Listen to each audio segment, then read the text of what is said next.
Bonjour à tous, je suis en compagnie d'Yvan Mongo qui a été attaquant avec l'Armada de 2013 à 2017. Salut Yvan, ça va? Ça va bien toi? Oui, merci. Je voulais savoir en fait, là tu es rendu où dans ta vie? Je sais que tu es au niveau universitaire maintenant, mais peux-tu nous en parler depuis que tu n'es plus avec l'Armada? Oui, donc depuis que je suis avec l'Armada, évidemment, j'ai joué une saison à 20 ans avec Drummondville. Depuis que j'ai fini mon parcours junior, j'évolue avec l'Université d'Ottawa dans le circuit universitaire canadien. C'est ma troisième année qui commence maintenant, mais en fait, qui va commencer éventuellement parce qu'on n'aura pas de hockey cette année, malheureusement. Mais présentement, j'étudie en finance à l'université et je commence ma troisième année. Super. Puis là, si, admettons, on revient dans le passé, là, si je te demande ton plus beau souvenir avec l'Armada au fil des années, qu'est-ce qui te viendra en tête comme ça? J'en ai plusieurs. Il y a mon repêchage qui serait probablement le numéro un. C'est une expérience qui avait été assez marquante pour moi. Mais sinon, il y a le match en séries éliminatoires à ma saison recrue, quand on a gagné 8-7 contre Rimouski, quand on était revenu de l'arrière. Donc, un autre souvenir, c'est la victoire en série contre les Foreurs de Val-d'Or à mon année 18 ans. En fait, c'est le plus gros upset de l'histoire de la LHGMQ en termes de différence de points au classement. Donc, c'était un moment assez extraordinaire. Sinon, à ma dernière année avec l'Armada, juste le fait d'avoir participé à la Coupe du Président, c'était assez incroyable. Surtout avec le groupe de joueurs qu'on avait, c'était une année vraiment mémorable. Tantôt, tu as parlé justement du fameux match en prolongation contre l'Océanique de Rimouski. Est-ce que tu peux m'en parler un peu de ça? Parce qu'on se rappelle, c'était un match 7 en 2014, revenir de l'arrière, gagner 8-7 pour finalement finir la série. Fait que peux-tu m'expliquer c'était comment, puis l'ambiance dans la chambre après le match? C'était complètement fou. Je me rappelle qu'on perdait 4-0 après la première période. Puis les coachs sont rentrés dans la chambre. Ils nous ont dit un plan. Ils ont dit OK, dans les 10 premières minutes de la deuxième, il faut qu'on essaie de marquer 2 buts. C'est la seule chose sur laquelle il faut se concentrer, c'est marquer 2 buts dans les 10 premières minutes de la deuxième période. Évidemment, on a réussi. Puis, si je ne me trompe pas, on était même revenu à égalité 4-4. Ensuite, ils ont repris les devants. Donc, c'était un match complètement fou. Back and forth, si je peux me permettre l'expression. Puis de terminer ça avec une victoire en prolongation, c'était des émotions incroyables qu'on vit très rarement dans le sport.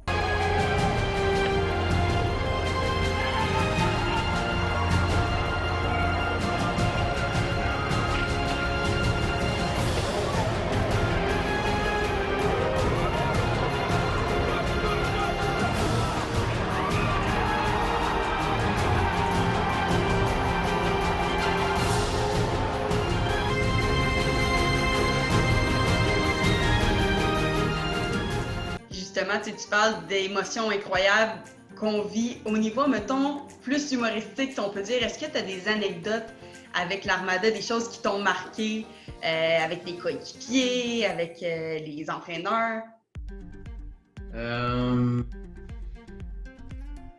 J'ai des anecdotes qui sont plus... pas vraiment des anecdotes, c'est plutôt juste des bons souvenirs que j'ai, comme les voyages qu'on faisait dans l'autobus où tout le monde apportait son Xbox portatif, puis on faisait des tournois de NHL ou des tournois de NBA dans l'autobus, puis étant donné qu'on était tous des gars vraiment compétitifs, des fois ça commençait à devenir un peu trop sérieux. Ça, c'était vraiment drôle. Mais sinon, j'ai pas d'anecdote particulière que je peux rencontrer. Sinon, des incidents qui sont arrivés sur la glace. Ça peut être des gars qui avaient oublié leur équipement quand on est arrivé à l'extérieur. Sur le moment, c'était pas drôle, mais évidemment, quelqu'un qui oublie ses patins ou qui oublie ses épaulettes pour aller à un match, après on en rit. Mais sinon, c'est vraiment juste des bons souvenirs plus que des anecdotes drôles à raconter. Puis maintenant, sur une note plus sérieuse, tu as lancé le projet Les Amis de Mongo. Est-ce que tu veux m'en parler un peu, justement, avec tout ce qui se passe justement dans le monde en ce moment? Veux-tu m'expliquer comment l'idée t'est venue, puis pourquoi tu as décidé de te lancer là-dedans? Oui, ben ça a commencé surtout avec la mort de George Floyd aux États-Unis il y a quelques mois. Ça avait soulevé beaucoup d'indignation en Amérique du Nord, mais aussi partout dans le monde par rapport pour dénoncer justement le racisme. Puis en ayant une conversation vraiment anodine avec mon coach, on est venu sur le sujet de trouver une manière de s'impliquer dans la communauté. Puis on s'est mis à lancer des idées comme ça. Puis rapidement, je me suis dit que ça serait bien si je pouvais donner des conseils aux jeunes. Donc, l'initiative s'est créée comme ça. Évidemment, on n'avait pas le nom des Amis Braves de Mogo à ce moment-là, mais l'idée était essentiellement de rencontrer des jeunes minorités visibles de la communauté qui sont aussi des joueurs ou joueuses de hockey pour leur parler de mes expériences et pour qu'eux aussi me racontent les leurs. Puis juste d'essayer de leur donner un message positif puis de leur faire comprendre que la couleur de leur peau ne devrait jamais leur faire croire que c'est quelque chose qui les empêche de réussir dans le sport ou dans la vie en général.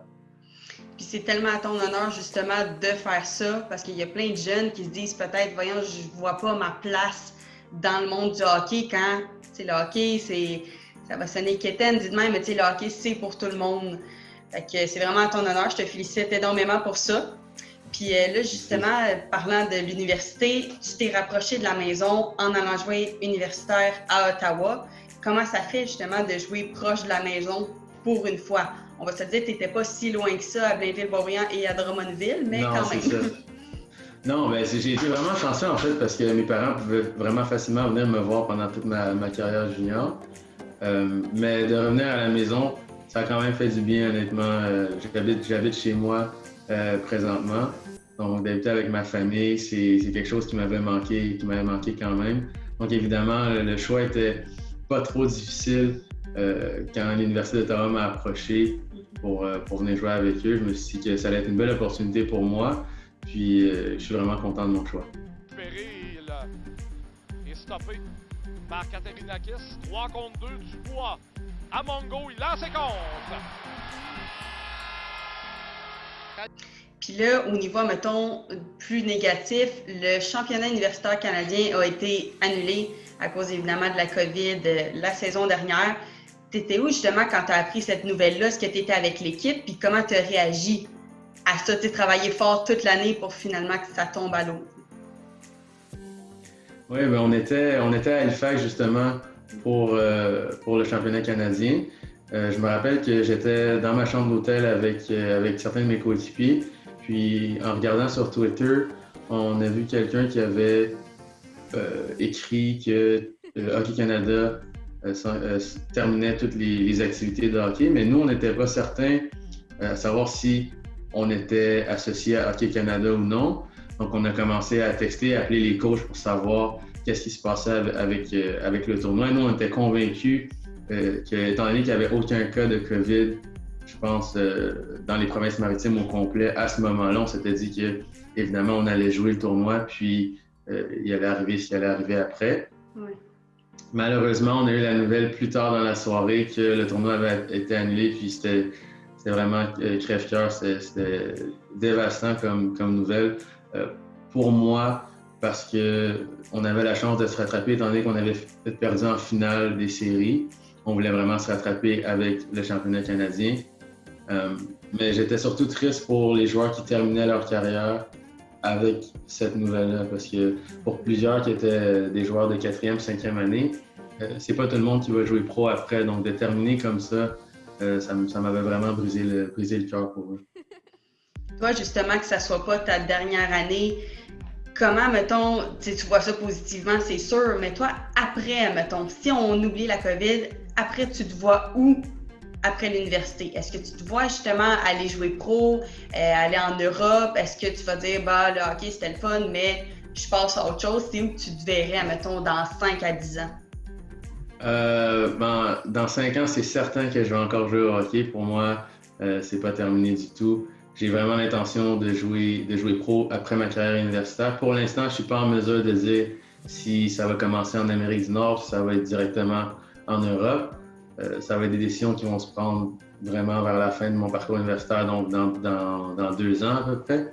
Mais non, c'est sûr à 100% que je vais continuer à jouer au hockey après ma carrière universitaire. Super, ben merci beaucoup Yvan d'avoir pris le temps de nous parler, puis on te souhaite vraiment le meilleur pour le futur. Merci beaucoup.